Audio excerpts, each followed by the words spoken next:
Assalamualaikum. Selamat pagi Sobat Healthies. Perkenalkan, kami mahasiswa ahli jenjang USG. Saya Irlan Sugiarto dan teman saya Bayu Setiaji dan Yoga Trindartanto akan menjelaskan tentang sindrom dispepsia. Sindrom dispepsia atau masyarakat umum menyebutnya sebagai penyakit MAH adalah merupakan sekumpulan gejala yang tidak nyaman di bagian perut bagian atas. Rasa tidak nyaman yang biasanya dirasakan adalah perut terasa penuh, kembung, sakit perut, dan nyeri ulu hati. Namun, sindrom dispepsia bukanlah suatu penyakit, melainkan gejala dari penyakit atau gangguan pencernaan.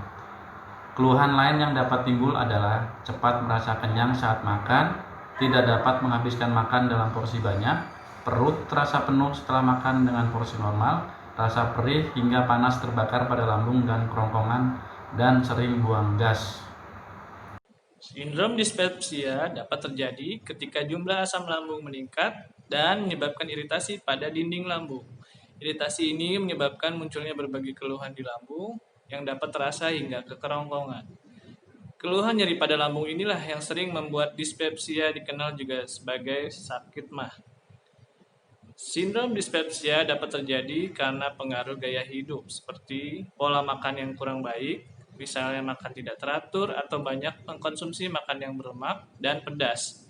Stres dan kelelahan, terlalu sering mengkonsumsi minuman berkafein, minuman beralkohol, kebiasaan merokok, berat badan berlebih, atau obesitas. Cara mengobati sindrom dispepsia.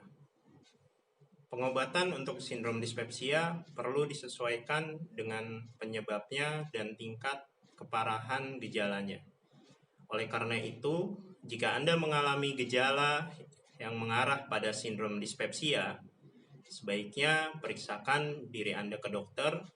Sebagai langkah awal, dokter akan menyarankan Anda untuk mengubah pola hidup, seperti menjalani pola makan sehat, mempertahankan berat badan yang ideal, berolahraga secara teratur, mengurangi stres, menghindari kebiasaan berbaring setelah makan.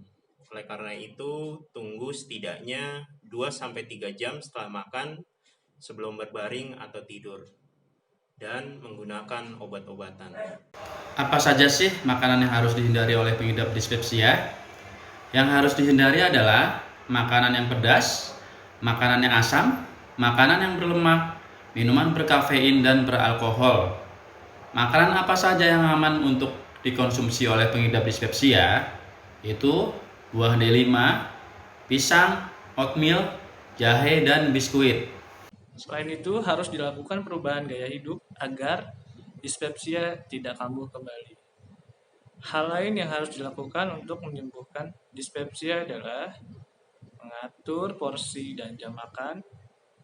Seseorang yang mengidap penyakit dispepsia disarankan untuk makan dengan porsi yang sedikit tetapi sering. Dalam sehari, dapat makan hingga 5 kali. Selain itu, selalu pastikan untuk tidak terlambat makan karena dapat membuat asam lambung berlebih akibat tidak ada makanan yang diolah lambung. Jangan diremehkan, dispepsia bisa berakibat fatal. Untuk mencegahnya, kamu wajib mengurangi faktor risiko.